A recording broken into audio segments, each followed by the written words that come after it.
रामधारी सिंह दिनकर जी ने इस पंक्ति में आगे कहा है कि भाई पर भाई टूटेंगे, विष वाण बूंद से छूटेंगे। यानी भाई पर भाई टूटेंगे, भाई भाई से युद्ध करेंगे। भाई दुर्योधन युधिष्ठिर का क्या था? भाई तो था, है कि नहीं? और दुशासन भी भाई था, जिसका कि भीम ने छाती का लहू पिया था, है ना? सुने हो ना, कहीं देखे ही होगे। विष में जहर, बाण बूंद से छूटेंगे और बाण से विष निकलेगा। बाण में जहर लगाया जाता था और जब छाती से चुभता था तो जहर अंदर चला जाता था, जिससे कि मौत हो जाती थी, है ना?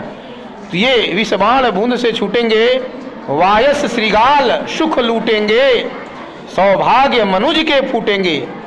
और उस दिन समय मनुज का माने मनुष्य का सौभाग्य फूटा होगा, फूट जाएगा। कितनी महिलाएं विधवा हो जाएंगी। भाई जो राजा मरेगा वो रानी विधवा होगी कि नहीं होगी? ढेर सारे राजा मारे जाएंगे और जो योद्धा मरेगा उसके पुत्र पुत्री सब अनाथ होंगे। यानी कि मनुष्य का भाग्य फूट जाएगा उस समय।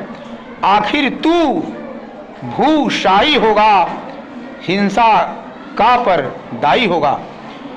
यानी कि तुम भी धरती में समा जाओगे, तुम भी धरा पर, जिस होता है ना, तुमको मैं मिट्टी में मिला दूंगा। अभी योगी जी ने, हमारे मुख्यमंत्री योगी जी ने कहा था उस समय विधानसभा में कि हम जितने भी आतंकी हैं या जितने भी माफिया हैं उनको हम मिट्टी में मिला देंगे। और उन्होंने मिट्टी में मिलाने का काम किया भी। तो इतने अच्छे हमारे मुख्यमंत्री हैं। उसी तरीके से बिल्कुल श्री कृष्ण भगवान भी दुर्योधन को कहते हैं कि और इस हिंसा के तुम जिम्मेदार होगे। हिंसा का पर दायी होगा, यानी हिंसा के जिम्मेदार तुम होगे, उत्तरदायी है। इसका उत्तरदायित्व किस पर होगा? दुर्योधन तुम्हारे पर होगा, क्योंकि मैंने तो शांति प्रस्ताव लाया था, अब तुमने ठुकराया है। तो अब तो युद्ध की ठन ही गई, अब तो युद्ध होगा ही, और इसके जिम्मेदार तुम स्वयं होगे। थी सभा सन्न सब लोग डरे। ऐ बालक, साइलेंट।